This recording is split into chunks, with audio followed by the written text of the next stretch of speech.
출애굽기 20장 13절 읽겠습니다. 살인하지 말지니라. 이어서 살인하는 것이 가장 큰 죄인데, 살인하지 말라는 이유는 하나님의 사람을 창조하실 때에 하나님과 같은 입장에서 사람을 창조했습니다. 그 창세기에 다시 한번 보겠습니다. 1장 27절. 자기 형상 곧 하나님의 형상대로 사람을 창조하시되 남자와 여자를 창조하시고, 하나님이 사람을 창조할 때에 자기 형상, 하나님의 형상대로 사람을 창조했다라고 이야기되어 있습니다. 왜 하나님이 자기 형상대로 사람을 창조했을까? 그것만 생각해 봐도 우리가 성경 보기가 좀 쉬울 것 같아요.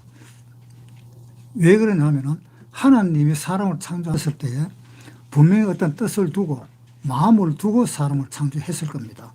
그렇게 마음을 두고 창조를 했는데 왜 하나님과 같은 그러한 입장으로 창조를 했을까?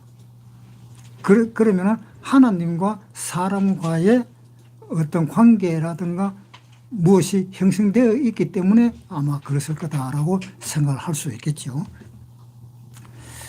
그러니까 결국은 뭐냐면 하나님과 사람과의 관계는 같은 입장에서 형성이 되어 있다라고 생각하면 되겠습니다.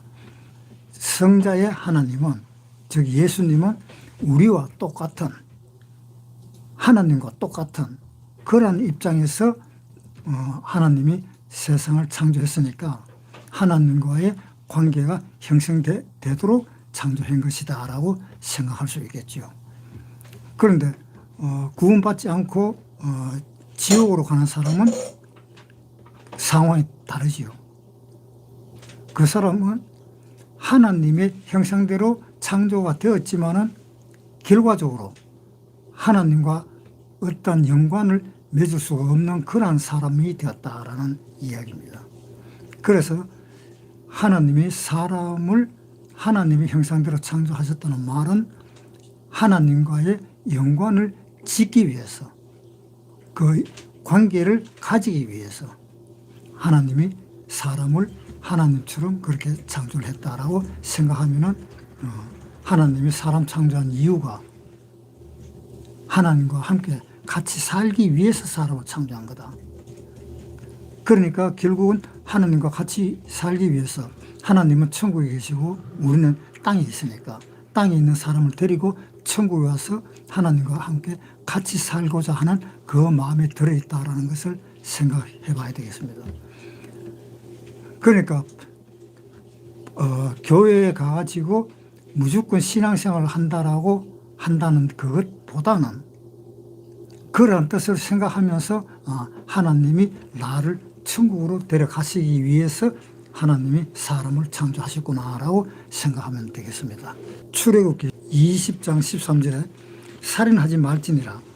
이 말은 하나님이 사람을 창조할 때 하나님의 형상대로 사람을 창조했는데, 하나님의 형상대로 사람을 창조한 그 사람을 죽인다 라고 생각을 한번 해보세요. 그러면 하나님의 입장에서는 어떨까요?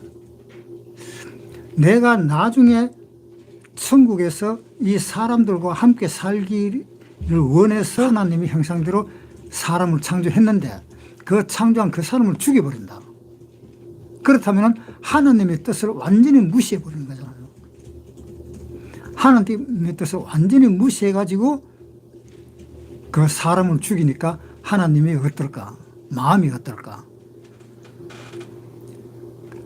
그러니까 하나님은 내가 이 사람을 창조를 해가지고 내하고 같이 살도록 하기 위해서 사람을 창조했는데 이 사람을 누가 죽여버렸다. 그러면 하나님의 나라에서 그 죽은 그 사람과 함께 살 수가 없잖아요. 그러니까 하나님이 그 죄를 가장 크게 여기는 겁니다.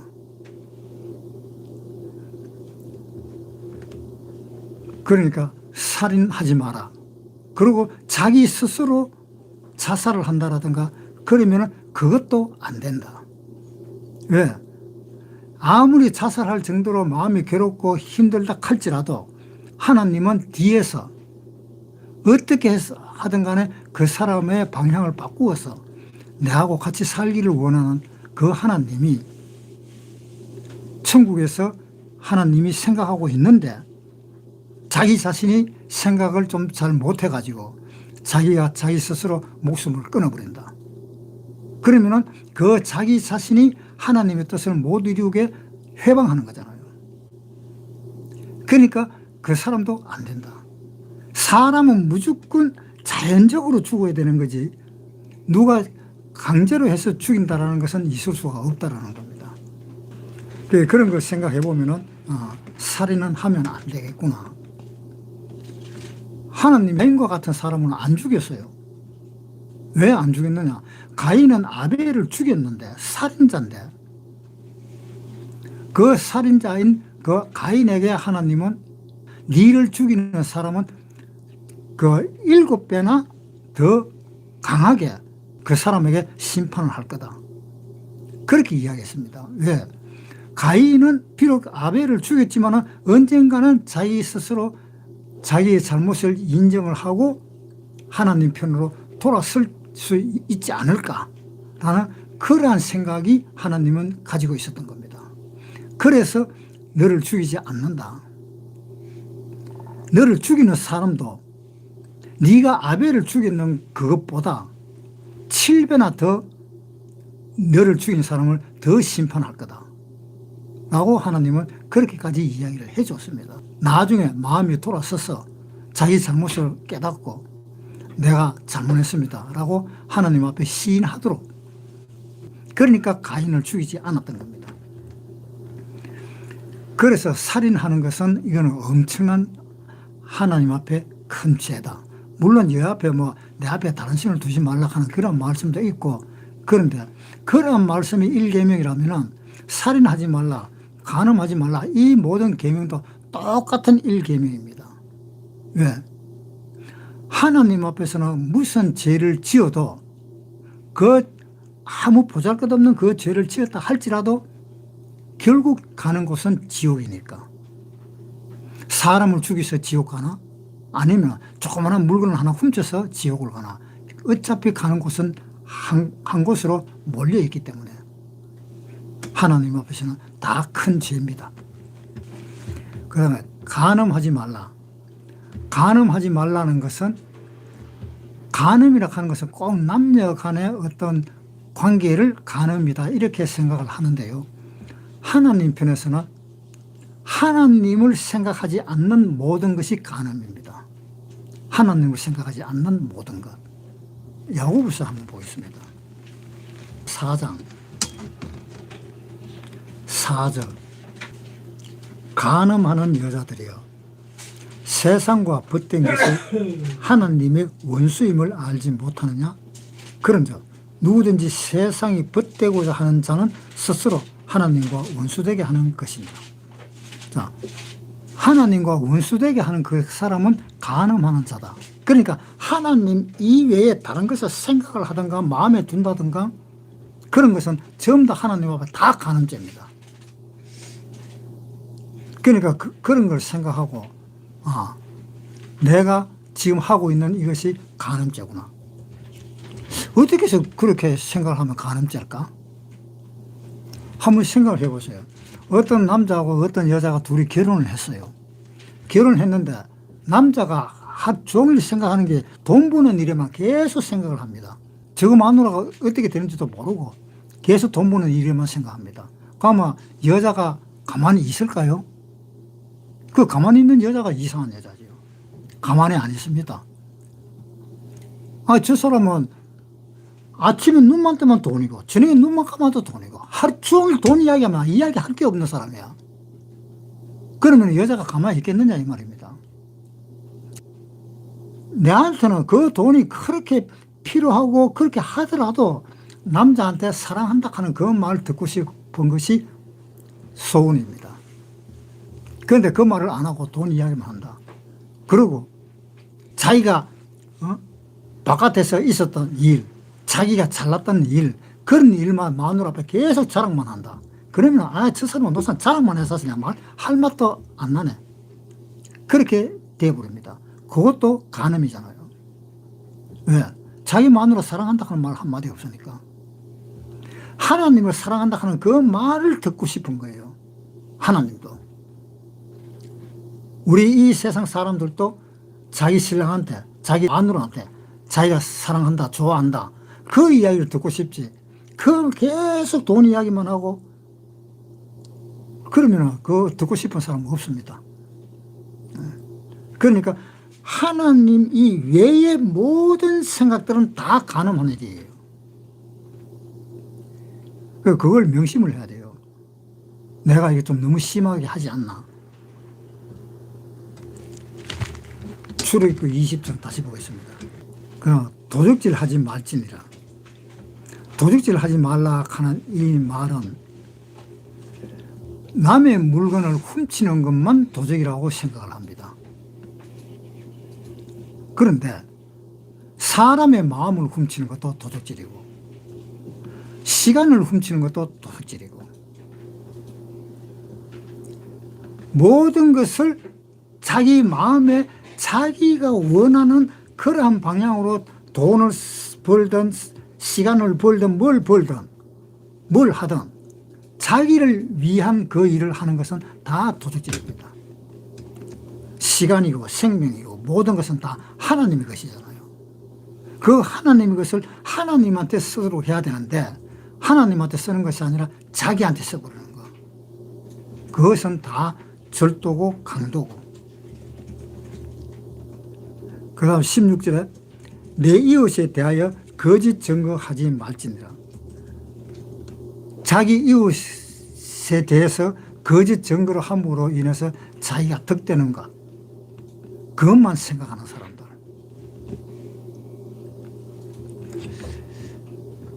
그러니까 그러한 것들은 전부 다가 하나님과 원수되는 것, 하나님을 사랑하지 않는 것, 그것입니다. 십계명을 우리한테 주신 이유가 무엇인지 압니까? 십계명을 우리에게 준 것은 너희가 이러이러한 일을 하면은 죄다라는 것을 가르쳐 주는 겁니다. 그러니까 내가 내 이웃이라든가 어떤 재판장에 가가지고 거기서 증거를 한다라든가 그랬을 때에 자기를 위해서 증거를 해버리면은 그 증거는 거짓 증거가 되는 겁니다. 그러면 그 증거가 어떻게 해야 되느냐? 자기를 위해서 증거를 하는 것이 아니라 실상 있는 그대로 증거를 해야 되는 겁니다. 있는 그대로 증거를 해야 되지 거기에서 벗어나버리는 그런 증거는 하나님이 받지 않습니다.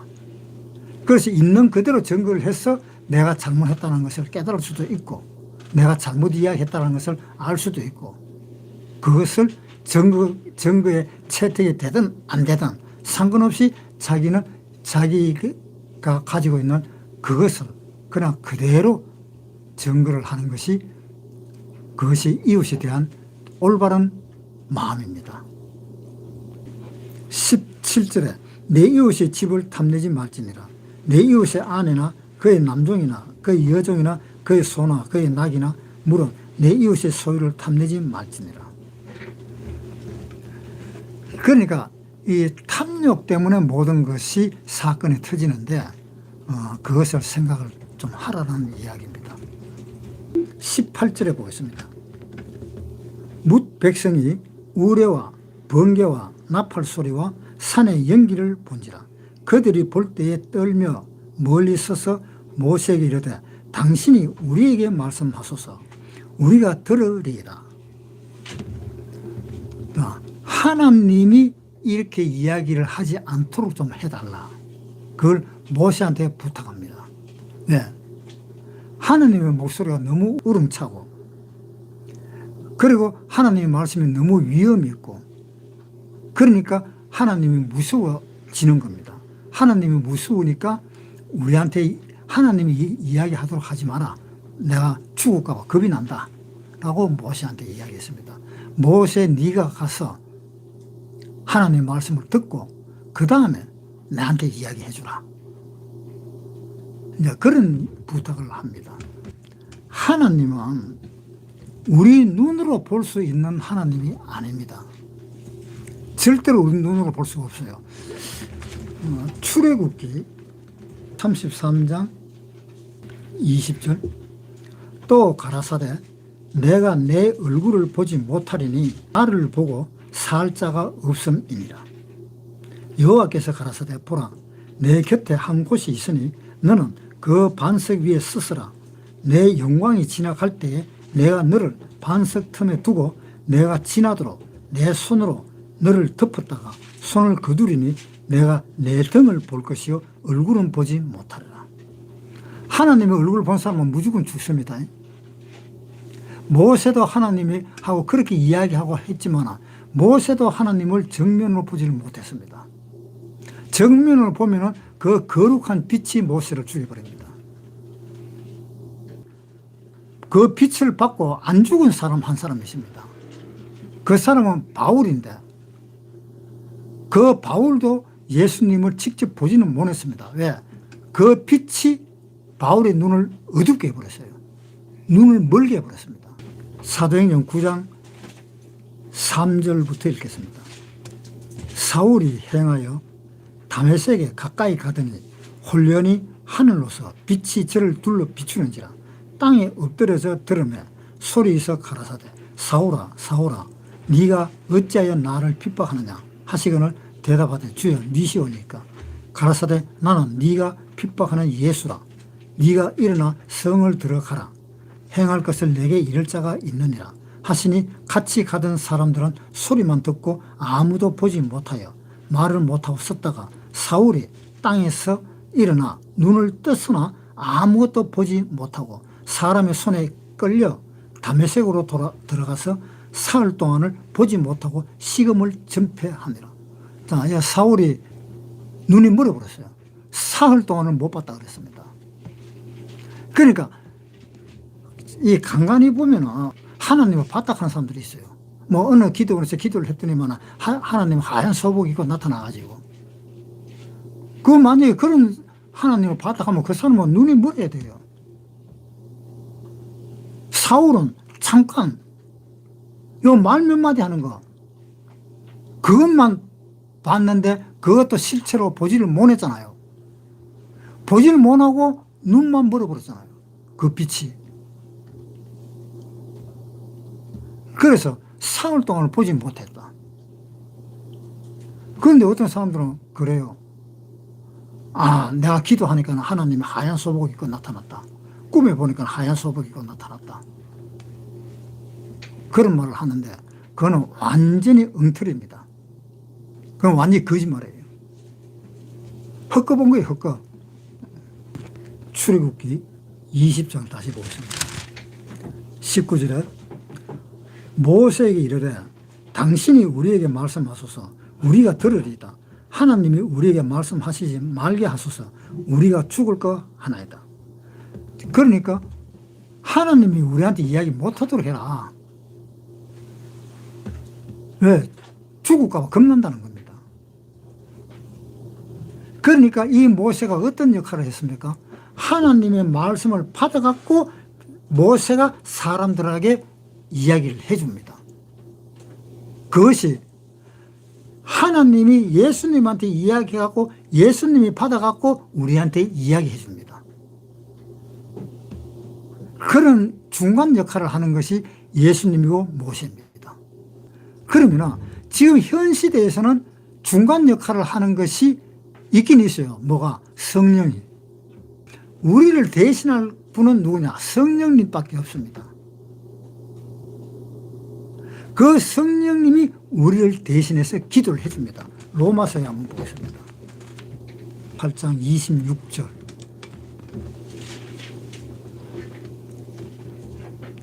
이와 같이 성령도 우리 연약함을 도우시나니 우리가 마땅히 빌 바를 알지 못하나 오직 성령이 말할 수 없는 탄식으로 우리를 위하여 친히 간구하시나니라.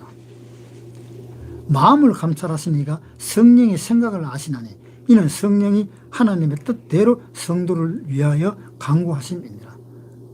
지금은 성령님이 계시잖아요. 성령님이 우리 대신에 기도를 한다.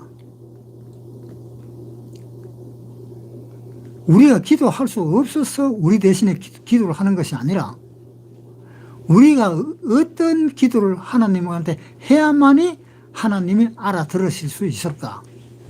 그것을 우리 자신이 그걸 잘 모르고 있는 겁니다. 예를 들면 이렇게 생각하면 됩니다. 어린아이가 있는데 엄마가 칼을 가지고 무를 썰고 배추를 썰고 하는데 애가 보니까 참 신기해가지고 나도 저 칼을 좀 줬으면 좋겠다 싶어갖고 자기 엄마 자기 아버지한테 칼 달라고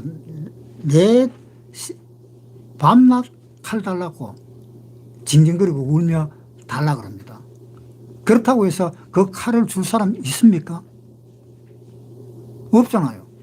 왜? 그 칼 주면 분명히 사고가 나니까 안 주잖아요. 왜? 다른 사람이 칼 달라고 하면 칼을 주는데 애가 칼 달라고 하니까 칼을 안 주는 겁니다. 우리가 무엇이든지 하나님한테 기도를 해갖고 어떤 사람은 그 기도가 하나님한테 상달될 수가 있겠지만은 어떤 기도는 하나님한테 상달이 안 될 수가 있습니다. 왜? 어린애가 칼 달라고 하는 거하고 똑같다 이 말입니다. 그러니까 기도하는 사람이 어떻게 기도를 해야 될지 정확하게 모르잖아요.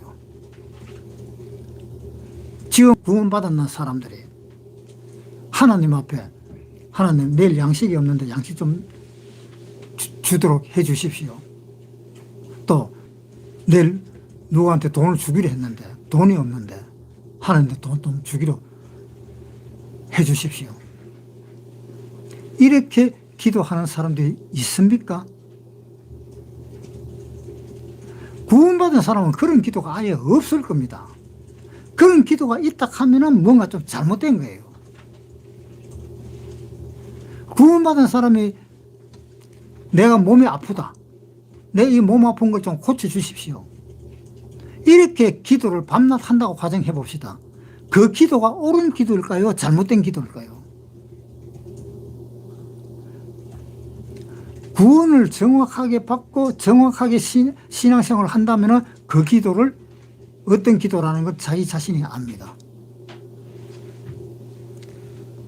옛날에 어떤 한 사람이 구원을 받았다는데 뭐라고 이야기하는가 하면 감기에 걸렸는데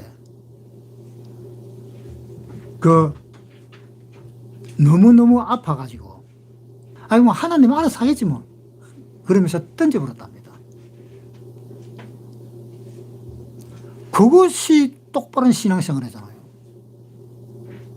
그 감기 안 나서 준다고 그렇게 하나님한테 매달리고 눈만 뜨면 감기 낫게 해달라고. 그건 뭐가 잘못된 거예요.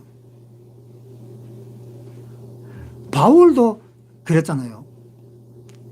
바울 한번 봅시다. 고린도 후서 12장 7절. 여러 계시를 받은 것이 지극히 크므로 너무 자고하지 않게 하시려고 내 육체의 가시 곧 사단의 사자를 주셨으니 이는 나를 쳐서 너무 자고하지 않게 하려 하심이니라. 이것이 내게서 떠나기 위하여 내가 3번 주께 간구하였더니 내게 이르시기를 내 은혜가 내게 족하도다. 이는 내 능력이 약한 데서 온전하여짐이라 하신지라. 이러므로 도리어 크게 기뻐함으로 나의 여러 약한 것들에 대하여 자랑하리니 이는 그리스도의 능력으로 내게 머물게 하려 함이라. 바울도 아마 어디가 아파서 그런지는 몰라도 내 생각에는 눈일 것 같습니다. 눈이 아파가지고 3번 하나님한테 기도를 했습니다. 낫게 해달라고. 그런데 낫게 해주기는 커녕 뭐라고 했어요? 네 은혜가 네한테 촉하다. 그렇게 눈이 아프고 그러면은 그것이 내가 왜 안 고쳐주느냐? 아직 잘 모르고 있다. 하나님의 은혜를 잘 모르고 있다는 겁니다. 그래서 안 고쳐주잖아요. 안 고쳐주니까 나중에 바울이 가만히 생각해 아차 이거였구나. 내가 너무 자신만만하게 거만하게 사는 그런 사람으로 될까봐 하나님이 눈에다가 병을 줬구나. 그래서 바울이 그것을 알고 오히려 크게 기뻐하고 하나님한테 완전히 빠져버린 거예요. 그 누가 이런 이야기 하대요. 우리 애가 정확하게 똑바로 살 수 있는 애 같으면 참 좋겠지만은 그렇게 안 됐다는 거예요. 그렇게 안 돼가지고 나를 가르쳐 줬다. 예. 내가 원래 조금 교만해지고 싶은 그런 마음이 있었는데 우리 애가 그렇게 되어버렸으니까 어때 다른 사람들 대면에서 이야기할 때에 자신이 수그러진다는 겁니다. 그러니까 하나님 앞에 우리 애를 좀 고쳐달라고 그랬는데도 안 고쳐준다는 겁니다. 왜? 네 그 교만한 마음 때문에 안 고쳐준다는 거예요. 그러한 이야기처럼 우리가 기도해야 될 것이 뭐냐라는 것을 우리 자신도 모르고 있는 거예요. 모르고 그냥 쭈글쭈글 거리는 거예요. 성령님이 하는 기도, 그 기도가 정확한 기도잖아요. 그래서 이 모세를 통해서 이야기하는 것은 바로 무슨 의미가 있는가 하면 사람은 하나님과 1대1로 다이렉트로 붙지를 못하고 중간에 꼭 한 사람을 끼워야 돼. 누구? 중보자. 중보자가 누굽니까? 예수님 또는 성령님. 그거밖에 없습니다. 왜 우리가 기도하고 마지막에 예수님의 이름으로 기도드립니다. 그 이야기 왜 합니까? 내가 기도하는 것이 아니라 내가 하는 이 기도를 예수님의 입을 빌려서 기도를 합니다. 이런 뜻이에요. 기도를 할 때도 그 중보자가 기도를 하는 것이 제일 정확합니다. 중보자는 어떤 목사도 아니고 어떤 형제도 아니고 어떤 뭐 장로도 아니고 아무것도 아닙니다. 성령님 또는 예수님 이거밖에 없어요. 디모데전서입니다. 2장 5절.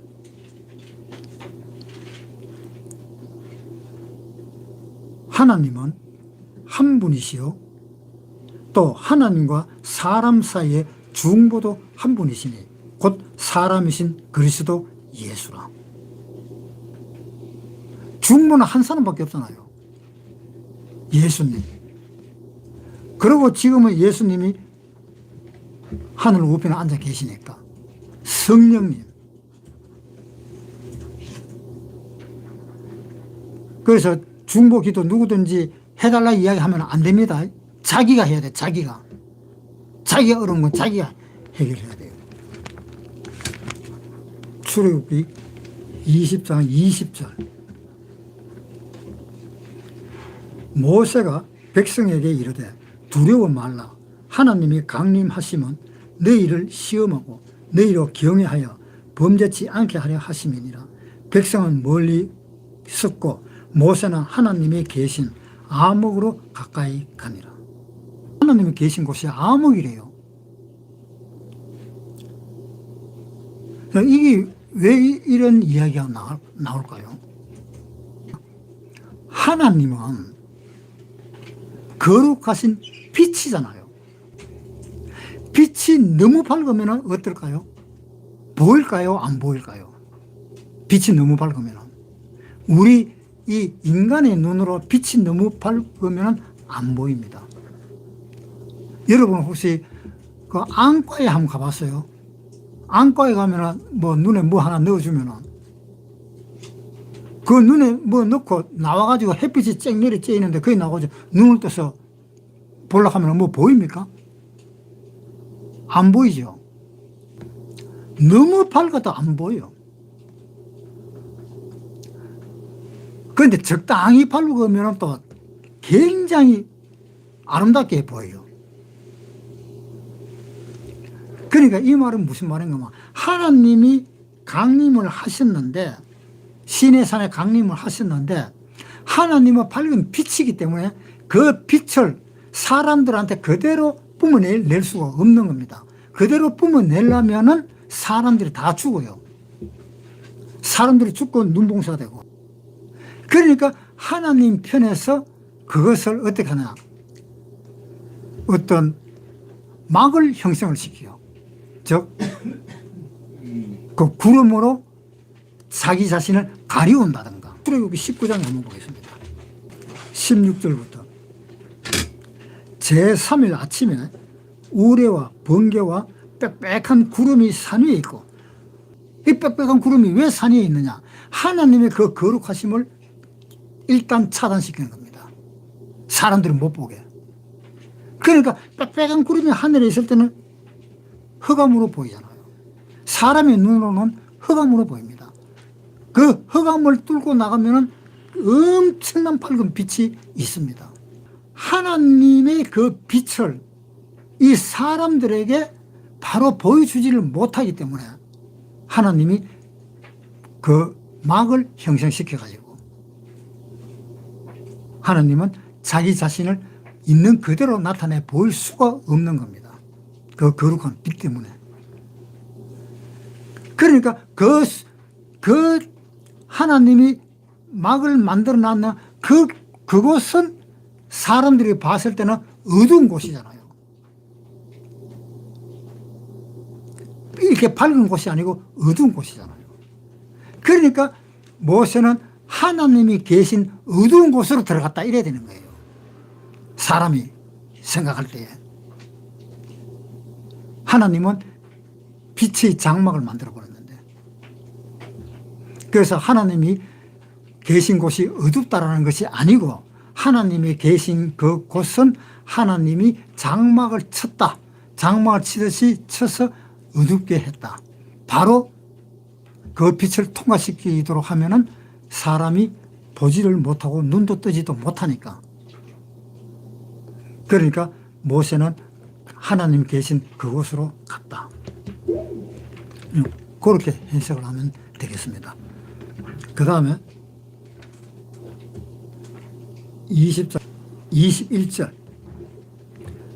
백성은 멀리 섰고 모세는 하나님이 계신 아목으로 가까이 가니라.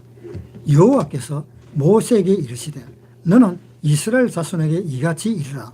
내가 하늘에서부터 너희에게 말하는 것을 너희가 친히 보았으니 너희는 나를 비교서 은으로 신상이나 금으로 신상을 너희를 위하여 만들지 말고 내게 토단을 쌓고 그 위에 너희 양과 소로 너희 번제와 화목제를 드리라. 그러니까 이거는 우상을 만들지 마라. 내가 네한테 직접 말하지 않았느냐 라는 이야기입니다. 히브리서 8장 4절. 예수께서 만일 땅에 계셨다면 제사장이 되지 아니하셨을 것이니 이는 율법을 쫓아 예물을 드리는 제사장이 있음이라. 저희가 섬기는 것은 하늘에 있는 것의 모형과 그림자라. 자, 우리가 이 땅에서 제단을 만들고 성막을 만들고 성전을 만들고 하는 그것들이 하늘에 있는 모형에 대한 그림자다 이 말입니다. 그러니까 이 세상에 있는 성전이라든가 제단이라든가 이 모든 것들은 하늘에 있는 그것을 모형으로 삼아서 이 땅에서 만드는 거지 실제 제단은 아니다라는 겁니다. 실제 제단은 하늘에 있는 겁니다. 그래서 우리가 이 요한계시록에 보면 하늘에서 내려오는 그 거룩한 성전, 그 크기가 미국의 3분의 2 되는 그러한 큰 성전이 이 땅에 내려옵니다. 그 성소는 하나님이 계시는 곳입니다. 하나님이 계시는 곳이고 또한 하나님과 함께 우리도 있는 곳입니다. 그러니까 하나님의 그 거룩한 분이 계시는 그 성소, 그 성소가 지성소입니다. 하늘에 있는 그 지성소가 이 땅으로 내려옵니다. 그러면 그 지성소가 우리가 사는 터전입니다. 구원받은 사람들이 사는 터전. 그러고 땅에는 구원받지 않고 천국에 들어가는 사람들이 살고. 요한계시록 21장 16절. 그 성은 네모가 반듯하여 장광이 같은지라. 네모가 반듯하고 장광이 같다 그랬습니다. 길이와 높이가 같다 이 말입니다. 넓이가.